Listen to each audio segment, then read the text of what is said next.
Hello, and welcome to the Media Copilot. It's a podcast that explores how AI is changing media, journalism, and content creation. I'm Pete Paschal, longtime tech journalist and founder of the Media Copilot, and I'm excited to bring you fascinating conversations with fellow journalists, media executives, and the people building how the business of news will work in the AI future. This week, I'm happy to welcome Alexandra Samuel to the podcast. Besides being an author, a data journalist, and a keynote speaker, Alexandra is an AI enthusiast who has fully integrated AI as a collaborator in her creative process. When I first spoke with Alex, I was struck not just by how obviously smart she is, but also how industrious.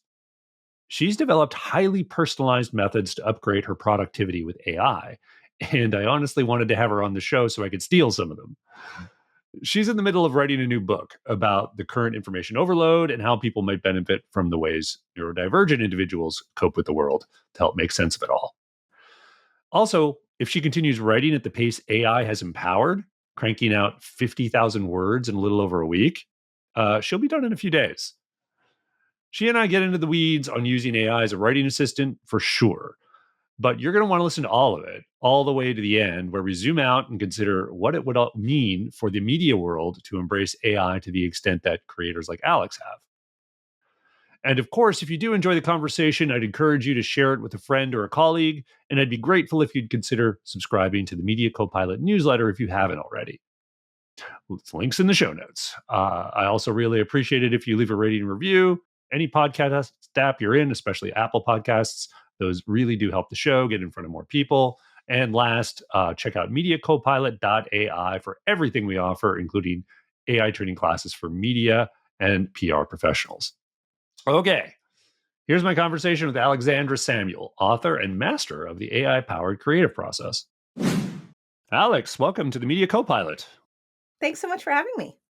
Awesome. So we were just talking before we started recording, and I love your perspective on AI because you're not just a user. You're a data journalist. You're a coder. You build things for yourself. You do lots of getting into the under the hood of AI to a certain extent. And you're kind of like this really great example of almost like the one-man band dream of what AI can do for a journalist, right? It's enhancing your productivity and you're turbocharging things. You had told me you wrote something like 50,000 plus words in a little over a week for the book that that's upcoming. And it just sounds incredible. But, to people who are maybe closer to the beginning of their journey on this, it sounds kind of scary, So I guess what I would sort of zero in on first with you is like, before I get into sort of your method, which I'm super fascinated to get into, is like your journey with AI. Like, how did you get so comfortable using it? Because I think a lot of people are still at that zone where AI and writing, that just sounds like it's going to be a bad result no matter how you slice it, right? So tell me about your journey with it and how you got sort of so comfortable using it that you're now this sort of crazy efficient wordsmith. And I do want to say that 50,000 words was hand typed, not AI generated. Right. So I'm basically a super nerd, right? So I always joke like my journalism career is an excuse to maximize the amount of time I spend touching my computer. I don't spend time touching my computer so that I can be a journalist. I love tinkering with technology. I've been like that for 40 years. And my journalism career really emerged out of like my deep need to share with other people what I had uncovered and explored on my own. And that goes back to really the early days of social media. I think even before it was called social media, I was writing about how I was exploring these tools, and then that turned into a business. And so AI has really followed that path for me. I just was incredibly curious. And, the thing I always recommend to people with any new technology is there's this tendency of like, I guess I have to use it for work. I should find some part of my work that I can do more efficiently by embracing this technology or trying this technology. And then I guess I'll get to use it because I have to use it for work. And I mean, I just don't know how anyone can ever really get excited about something that they're dragged into that way. And I think that is the experience a lot of people have, like that's how the technology gets introduced. It's in the context of the office. I'm a big fan of find some bonkers thing you want to do for yourself that's just fun, that you just love. And so for me, all my initial explorations with AI, long before I started using it for anything work related, were play. I made gift wrap for my family by writing stories and creating images that describe what was inside. I got impatient waiting for new binders for my playbills. I'm a theater obsessive. And so I used AI to help me build a database system that would have been way beyond my capacity technologically. I I have a very nasty Amazon habit. I cannot help myself. I order a lot of stuff on Amazon.com. Amazon.ca does not have this bounty.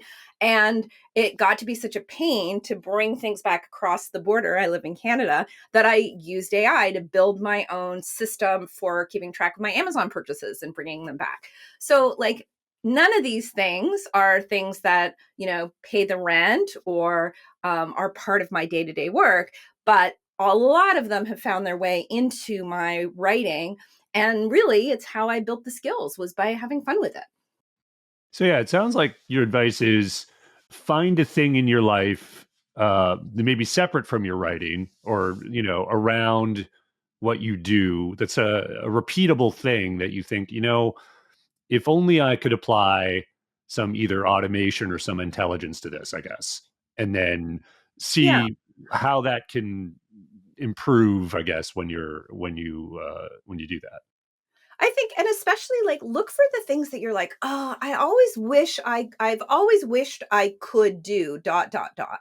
Hmm. And that's been the amazing thing for me with AI, is like all these things that I thought were, well, it's not just thought, they were beyond my technical capacity, or they were beyond my ability to do efficiently, are now possible. So like, just, turn on that like recorder in your head.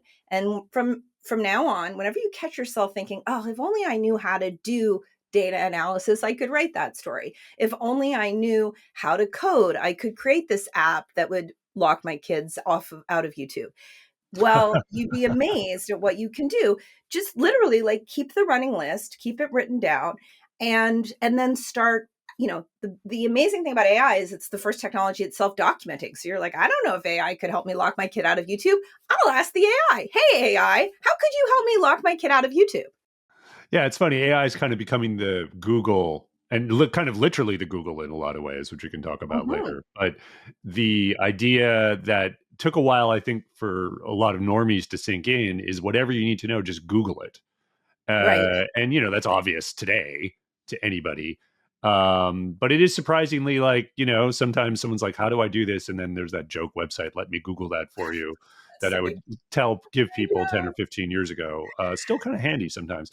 Um, but now AI isn't just like, I'm going to give you a bunch of links. I'm actually going to literally walk you through it Yeah. and show you the things. And by the way, I'll need to compare notes with you on that YouTube um, lockout. So let's get into like the actual writing process that you've developed with AI, because I definitely have one. It's something I've actually taught to various groups as well, which I think probably mirrors yours a bit.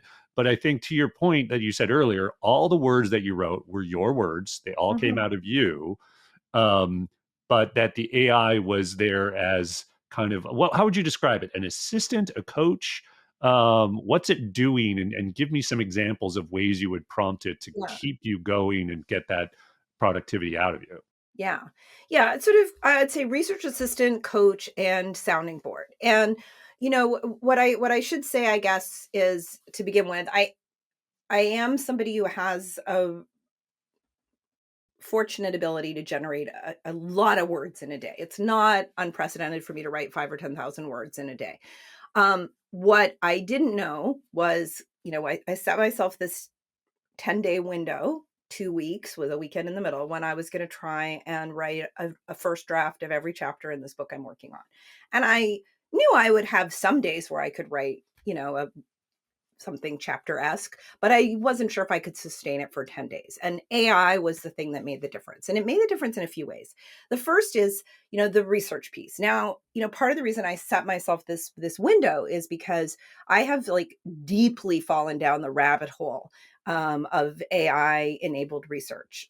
Early in the process of working on this book, I did the thing that I did with my last book, where, I started looking for graduate students with expertise in the field I was working on, and talked to some really interesting people, hired one person who's done some terrific work for me. But I pretty quickly realized that like one, flesh and blood human was only going to be able to read maybe a few dozen articles and advise me on which ones were worth my time.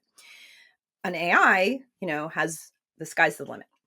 And so instead of hiring a research assistant, I hired a developer, an AI developer, who has been working with me to refine the tech tools that I use to do my research. It's been Hmm. amazing, and I've been able to synthesize a huge amount of research literature very rapidly. And I have a system that has quality controls built in, so that I always go back to the research at the end of the day myself. But that thing of like, it used to take whatever half an hour for me to read an article well enough to decide if it was worth drawing on for something I Right. was writing, and then that half hour is gone if it isn't. And now I can get the AI to look at 100 articles and figure out which are the 5 that are really worth looking at. So that's sort of the first ingredient. And the joy and horror of it is that was so interesting and so engaging and so amazing to see like what was possible in generating that starting point for my work, that I kind of sort of lost sight of the writing. I was spending Yeah. all my time working on the technology piece of it, that I needed to set aside this time to write. So Gotcha. So wait a minute, let me just pick that apart just a bit, because you mentioned yeah, hiring an AI developer, which I think a lot of people will be like, "Oh, do I really need to do that?" no, And is it yeah, I guess that's kind of what it sounds like. It's something you could have done on your own, but like you were really trying to be efficient about the tasks, or because like, there's mm. obviously Oh, like why hire a developer versus develop your own prompting or sure, use a bunch of, different kinds of tools to do it? Were they simply not yeah. specialized enough?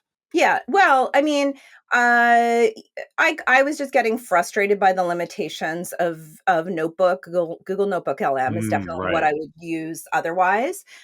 Honestly, I think this is like a unique to me problem. I'm such a nerd, and I was so I got so interested in the process of building my technology stack that I wasn't writing. And I was like, okay, you know what? I need to take a human being and put this human being between me and all the tech. Because if I continue to spend all my time building this research tool, I am never going to actually write the book.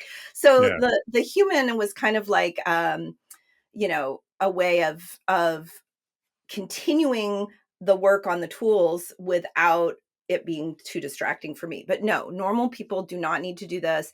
And I only did that because, because so much of my work is not just with technology but about technology, and because I have, run a web development company and done lots of tech development over the years, for me it's worth investing in that process in a different way than I would if I was, simply approaching it as a writer and journalist.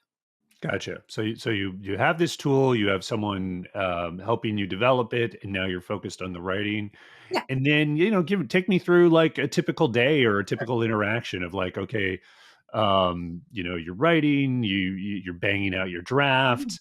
How is the AI sort of enhancing that? Are you, just Yeah, what's a typical interaction, over a day that sure. the AI is doing with you? So I went into my writing sprint with this body of research I had collected. I use Zotero as a bibliographic software tool. I'm a big fan. And essentially, what I did is for each chapter, and I'll tell you how to do this with Google Notebook, because that's, or with Notebook LM, because I think that's a more realistic approach. I'd take a body of 30, 40, 50 PDFs, load them up in Notebook LM, and Notebook has this really bonkers thing where it will generate a podcast for you. And so what I did as my kind of warm up in the morning is I would put on the podcast and listen to people, this imaginary pair of people, talk through the literature that I was about to write about. In most cases, they were talking about stuff I'd already kind of looked through myself. And it was more of a mental warm up, but it meant that like by the time I got to my desk, I already had some stuff that I was sort of stewing on. And then as I'm listening to the podcast, I'd pause and dictate in notes to myself, like just, into a note, you know, and actually in some cases just into Right. a reminder, like, oh, remind me to look at, remind me to mention this interesting finding, blah, blah, blah. Then I get to my desk. I've got this sort of random bunch of ideas. And actually, often there was another part of that morning process as well, which is I do a lot of work with GPT by voice. And I love the voice interface for GPT. And I have spent a lot of time customizing a GPT, like a custom GPT, as they call them, that's Yeah. loaded up with my book proposal, examples of my past articles, information about my background research, tons of context on the book itself, as well as like coaching manuals based on how I like to work. And so I call her Viv. So Viv and I would start the day. I'm like making my eggs. I'd be like, hey, Viv, today I'm working on this chapter. Here's what I'm thinking about. Here's some stuff I want to talk about. And part of what I did was I gave her instructions on how to be a writing coach. And at the end of every day, because I would bitch at her because she constantly in that AI way would be like, okay, here are 17 bullet points you should cover. And I'd be like, no, like that is not good writing coach. One thing at a time. Don't tell me what to write. Ask me questions that prompt my thinking. And then at the end of that conversation, I would say to her, okay, Viv, I want you to write a memo to tomorrow's Viv telling her how to be a better writing coach based on our conversation today. And so, Nice. yeah, Wow. Okay. yeah, That's a nice little hack right there in terms of the self-improvement of totally. the thing that's helping you. Very Yes. cool. Yeah. And so, every few days I'd load up that updated version of her instructions to self and start a new session. And then she would be ideally better. I taught her some new swears. That's very important. Mhm. I taught her how to pronounce touche. She really liked saying touche. And she would say touch. And I finally was like, okay, it's like two, the number, and then shea, like shea butter. It's funny, these little glitches it has. Anyhow, that process of being able to kind of get the ball rolling would mean that by the time I sat down to my desk, I'd have Viv summarize my ramblings and say, take everything I've rambled about, take my things that I've captured from listening to the Notebook LM podcast, take this outline for my chapter, and I want you to just take everything I've said to you and all the research findings I've said I want to mention and organize them into this existing chapter outline. And then that chapter outline became my starting point for the work for the day because I already kind of had my thoughts organized. Wow. Okay. This is all in a custom GPT. Mm-hmm. Okay, so like this is pretty good because I mean like Yeah. it's not some esoteric tool. No. Obviously you're using just off the shelf stuff like Notebook LM, Yeah. custom GPT, but you're using it in this active, interactive, and self-improving way. Yeah. um that just sort of slips it all, puts it all together, and then again it doesn't do it for you. Like you say, it's like, give me the outline, give Yeah. me the That's roadmap right. of based on everything I do. That's awesome. And That's what's very funny cool. is I actually didn't end up looking at the outlines that much, but Mhm. what happened was it meant that I was sort of knew what I had to say before I sat down. And then at any point where I got like, what was I, how it is when you're writing, you like Yeah. reach that point, you're like, okay, what was I going to do now? And then I'd go and I'd look at my outline and then there would be, some thoughts. Yeah, I think most. I mean, I don't know if I'm typical or not, but like I obviously when I start writing, I'll have some idea. I'll usually have an outline. Depends how tight the Mhm. deadline is, honestly. And then once I get a flow going, I just go, Right. and it's something else usually comes out that doesn't either. Might be wildly different from I the know. outline. And if it is, I might have to go back and add in some stuff. Or sometimes it's just, oh no, actually I'm actually satisfied with what direction that went in. So in other words, you're not too confined. Other people might have different methods that are maybe a little more left brain, going one thing at a time. But yeah, that's pretty impressive. So how do you think, in terms of like if a journalist was listening to this and thinking like, well, how would I set that up? Sure. Really, literally, just like, okay, you have Notebook LM, Yeah. you have GPTs, you're probably setting up notebooks, maybe not for every story, depending on how long they are, but certainly for anything that's like an Yeah. enterprise story.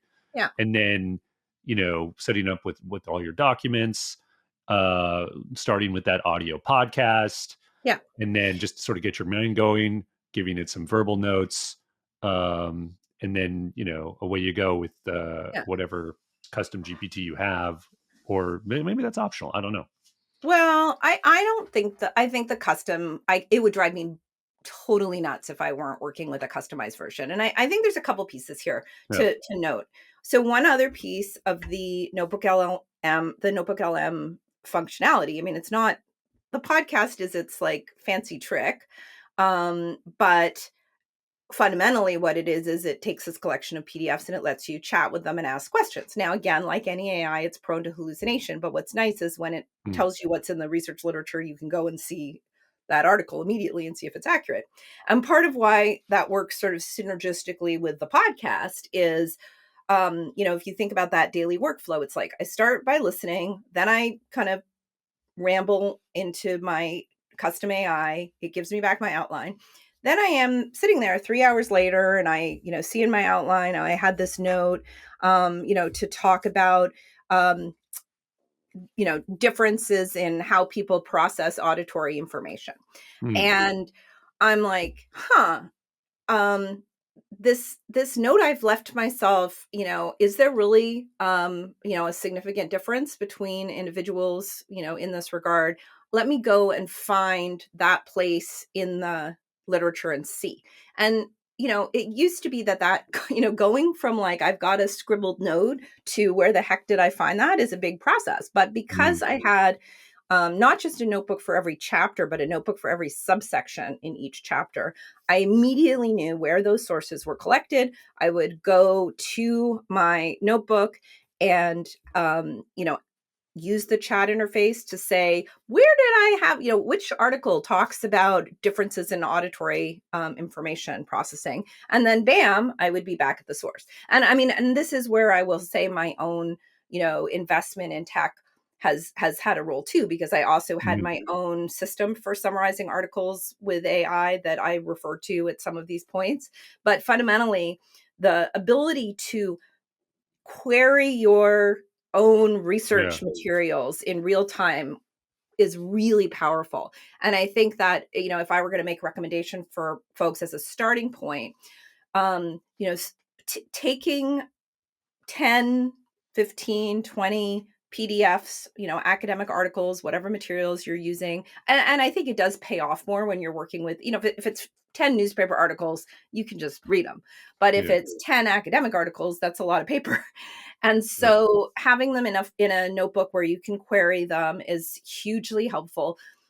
10 is about the most you can load up in Claude and get any kind of result out of. I've tried a lot of different ways of collecting and querying PDFs. Notebook is the only one that really works at scale. GPT will take them all day long, but then it'll just make up the answers because it forgets what you gave it after a certain point. So, Yeah, that's interesting. And I think but it's good guidance on sort of how specific or how broad you can go to, and how the tool that you're using might depend on that. So if you're yeah, doing Claude, you're probably going to be a little more narrow. But with, for Google or, other tools that you could get, you could probably be a little more expansive and have something that's a little more just like broadly about your yeah. beat as opposed to a specific story, right?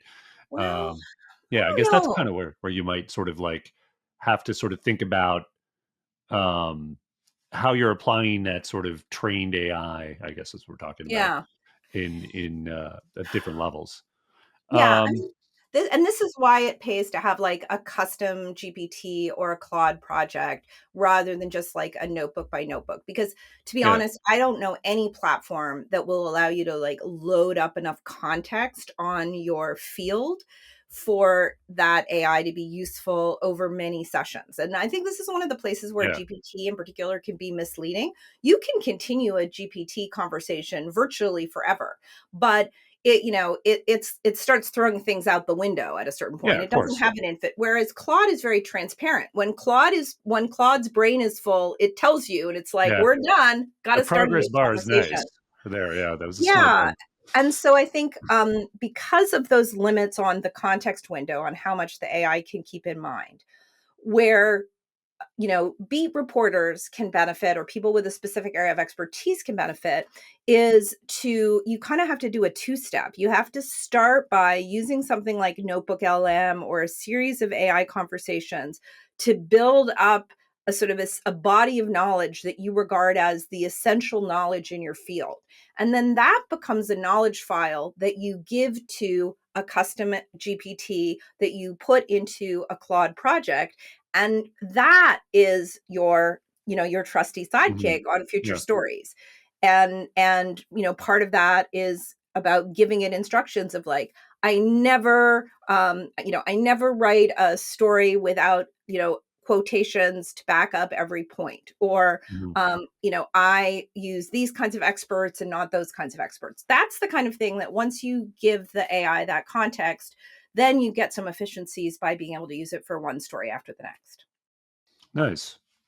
Let's turn tracks for a little bit because I want to talk about your book a little bit. Sure. And I understand. Well, tell me about it. Like, I understand it's about neurodiversity. What's the what you've just written 50,000 words, so I'm going to have to I ask can you tell to you. summarize it just like I would a my own custom GPT. But no, go ahead. Tell us what you Well, wrote. you know what? It's funny you say that, because one of the things that's been really interesting about this process is how AI has changed it. And part of it is that I decided, like, because I'm a fast writer and I just needed to know what I had to say. I decided at a certain point it's easier to write it and then get the AI to turn it into the outline than it is to outline it and then give it, and then do the writing. Sure. And so actually the synthesis step is the next step from where I am now. So the book itself, it really is very much in it, about this AI moment, actually, because the the argument of the book is that while we think of neurodiversity as something that has to do with maybe people who are autistic or have ADHD or dyslexic, the reality is the word neurodiversity was always intended to describe the entire population, right? People are different in a million ways, and some of those rise to the level of clinical diagnosis and some of them don't. And also there's a zillion people who could be diagnosed with something and haven't been diagnosed because it's expensive or they don't even know to go get an assessment. And the funny thing is that I got to know this world of neurodiversity because I have a kid who's turned out to be autistic and another kid who has ADHD. And in the core, as I was navigating the world of diagnoses and supports and so on, I was in the middle of the period of time where I was doing a lot of trainings for people around digital overload, social media overload. I wrote this book about the transition to remote work, and I was seeing people struggle with overwhelm, overload, exhaustion, all the same things that people struggle with when they're neurodivergent. And yet the tools that we know work for people who are neurodivergent are not widely known or accessible to people who haven't been through that medical or educational system. And so the idea of the book is, hey, folks, yeah, you're not crazy. The world of work has gotten really, really tough. It's accelerated. AI has changed the expectations, but also the opportunities for how we work. And the good news is there's actually a wealth of research, practice, experience, tactics that can help us in this transition. But we need to broaden how we think about neurodiversity and make those tools available to everybody. Nice. Without getting too into the weeds, what sort of tools are you specifically thinking about? Like, what can particularly benefit the neurodiverse community? In terms of like how they can approach technology with AI. Yeah. Well, again, I want to be really clear that while I think the book is going to be helpful to folks who identify as neurodivergent, I expect it's mainly going to be useful to people who haven't been exposed to this way of thinking or looking at their work before. And so I'll give you an example actually that's tied to AI. So, really common problem in the workplace is that we have these asymmetries or differences in how people like to communicate, right? We've all had, and I will just say mea culpa on this one. We've all had the colleague who writes the incredibly long email and you have to read like 14 paragraphs before you get to the thing that they're actually asking you for. I was very lucky that I had a client who trained me out of that. She couldn't train me out of the 14 paragraphs, but she did at least train me to put the here's what I need from you at the top. Right. Um, so Probably. one of the things now, one of the things I've come to understand through learning about neurodiversity is that, there are huge differences in written expression. There are huge differences in verbal expression. These are to some extent learned, but also in some cases like deeply wired into us. AI can be our translator. I can write my Mm. 14 paragraph email, and I can then give it to the AI and ask it to rewrite it, or I can just send it and my client can be like, oh, here's Alex again with her 14 paragraph email. I'm just going to run it through my like Alex translator and I'm going to get what I actually need from it. And right now, those kinds of translations are still, you have to stop and think about it and set up your Alex translator. But all of that interfacing between people is, going to get layered into our communications tools in the next few years. And I think that's incredibly exciting because it creates the room for us to each work in the way that is more organic, is our happy place, is our sweet spot, and yet be able to then reach people in the language, the form, the framework that works for them.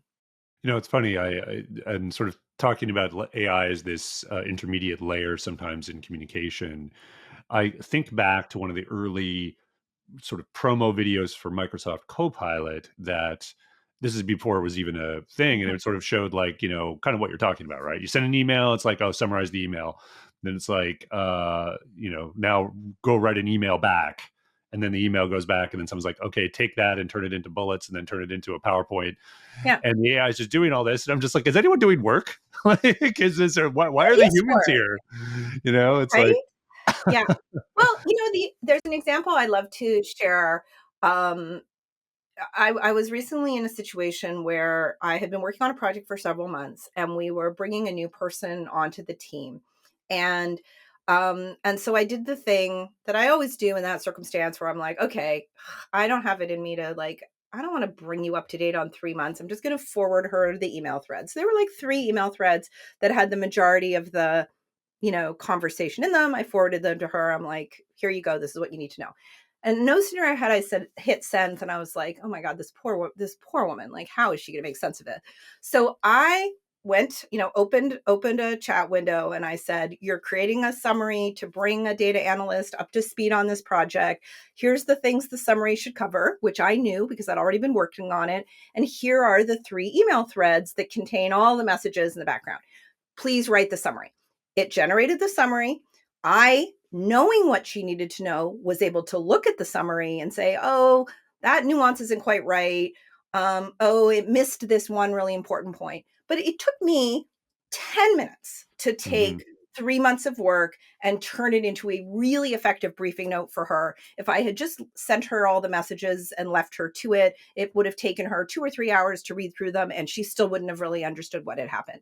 And to me, those moments of like using the AI to bridge our gaps in understanding are hugely powerful. And of course, that's what journalists do all the time, right? That's our job, is to help people understand things that they wouldn't have time to dive into in their own way. And so in Well, a and way, I think, AI, yeah, yeah, and I think one of the key points there is that you, as the expert on the work, reviewing the summary for right. her, was Yes. able to turn it into something truly useful. Yeah. And I think that's a really key thing because I think this is what I think more people are wise to this now, but certainly early on when there were, say, more AI content go in the ecosystem, the fact that it wasn't being reviewed by domain experts was a huge, huge red flag. Hmm. If you don't know what you're looking at, if you haven't put in the time, Yeah. it's going to be of limited utility. So, say if you think about that in reverse, right? If you had just sent her the stuff and she had used some summarization engine for it, Yeah. she would have gotten something, but would it have been nearly as useful? I doubt it. So, yeah, I think that's an extremely potent point there. Um, I want to ask you, because we've been sort of unlocking, I think, the promise of AI in these is important ways.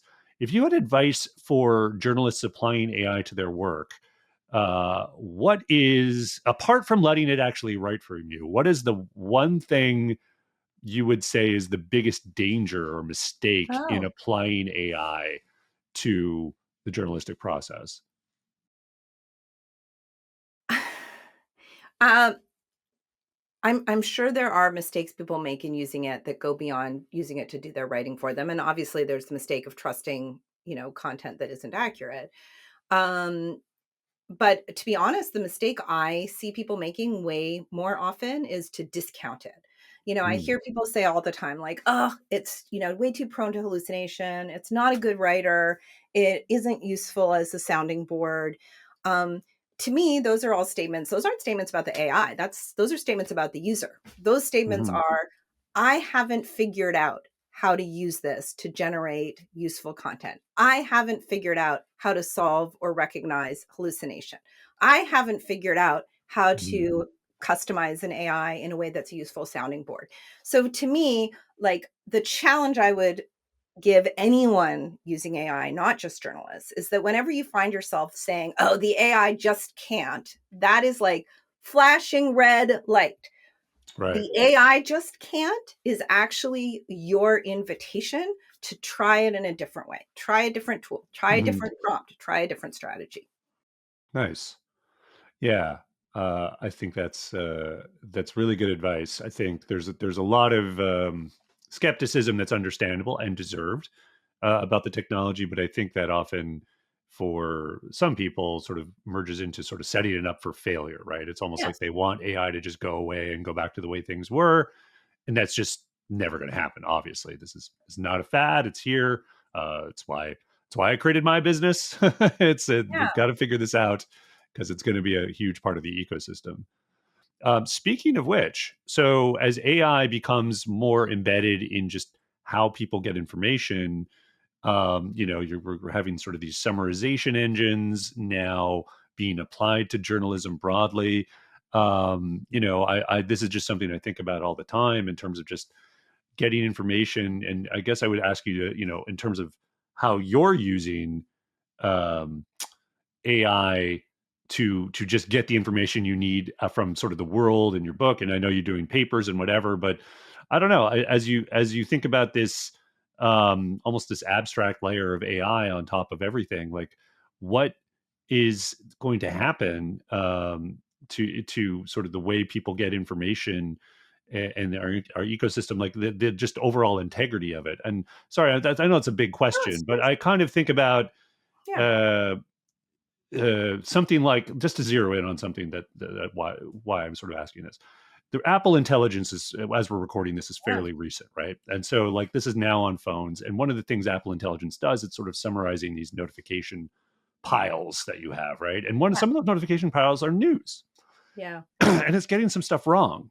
And the thing is, as much as that I think offends journalists rightly, I think there's sort of a weird relationship people have with technology now, particularly AI, where there's a sort of a mistrust of the media that sort of is in there Mhm, too, right? That's mhm. factoring into this. But I also just think people kind of, I wouldn't say they're forgiving of it, but it's like they're kind of now used to like Yeah. this weird X factor of AI getting some stuff wrong. And what does that even mean? I don't know the answer, and I'm kind of asking everyone I Yeah. possibly can because Yeah. it's hard to wrap my head around that. Like these errors of fact, I would not go as far to say they don't matter, but they're just kind of there now.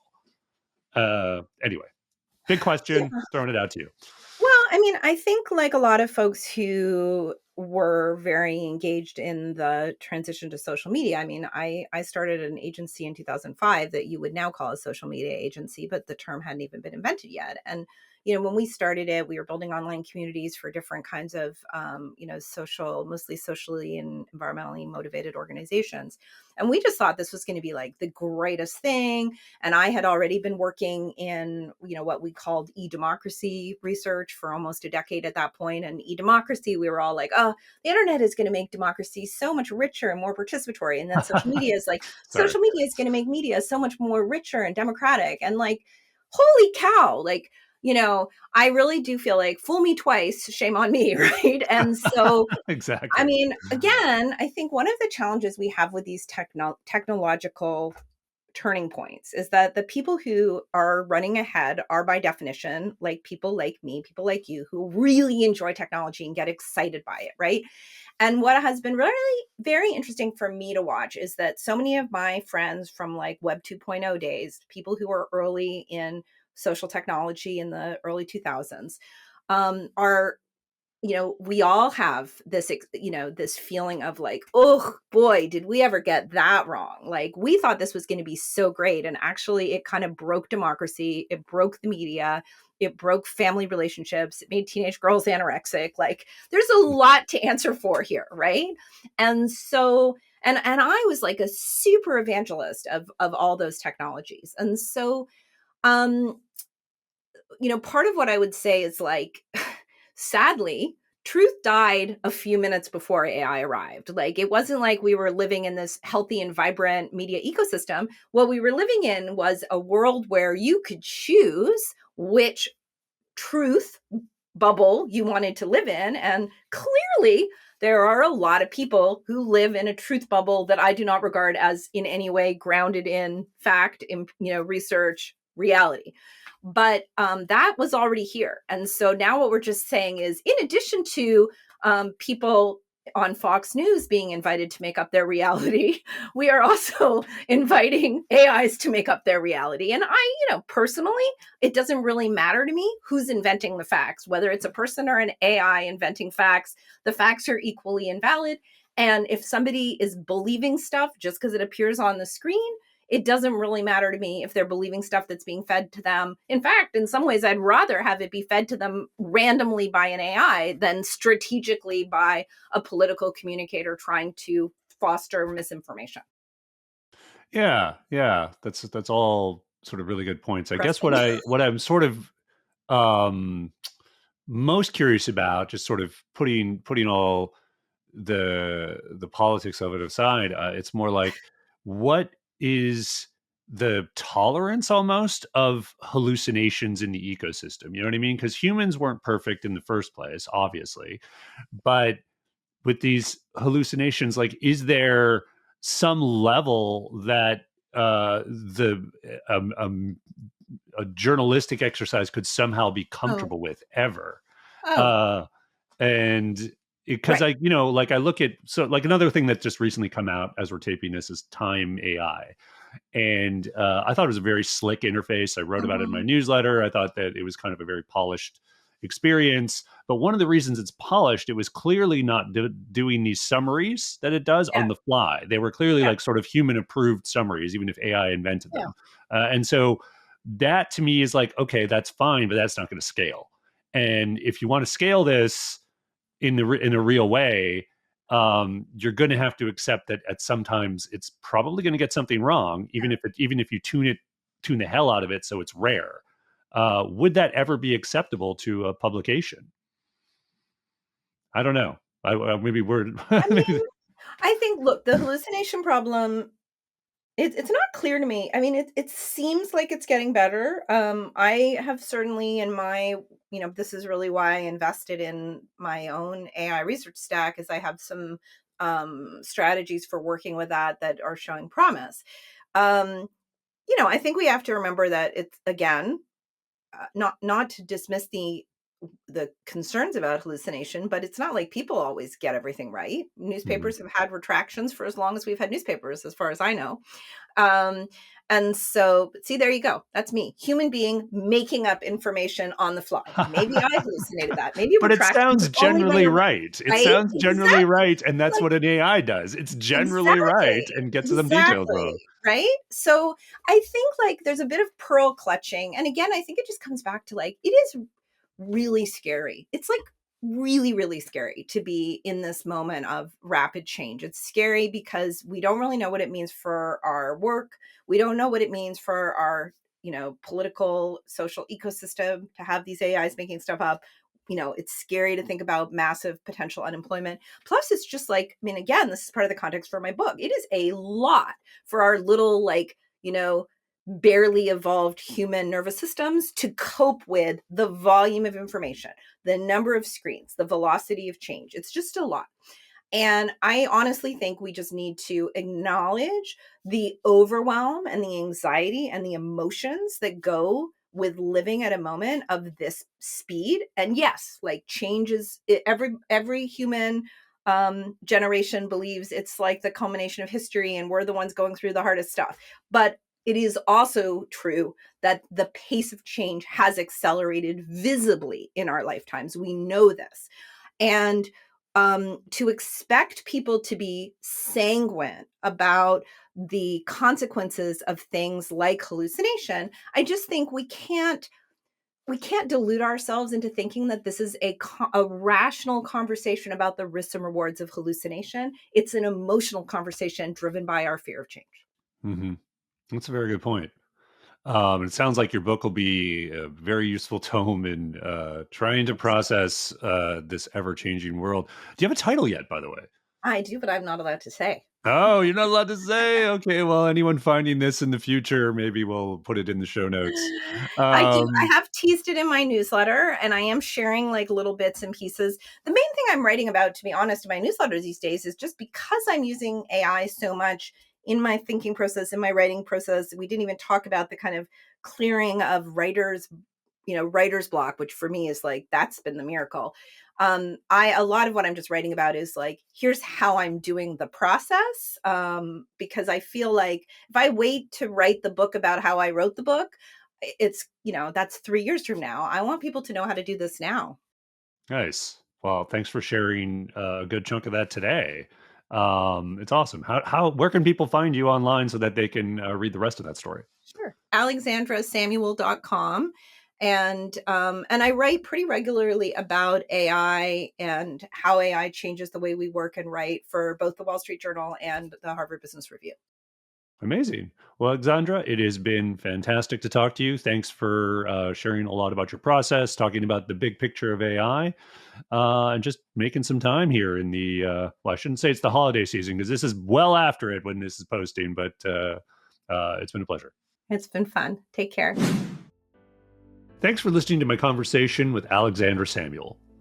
I encourage you to follow her on LinkedIn and at alexandrasamuel.com. And if you like what you heard, please just take a minute to leave a rating or review for the Media Copilot in your podcast app. Also, don't forget to subscribe to the Media Copilot newsletter and check out mediacopilot.ai for our classes on AI for journalists and content creators. Seeing you in the future.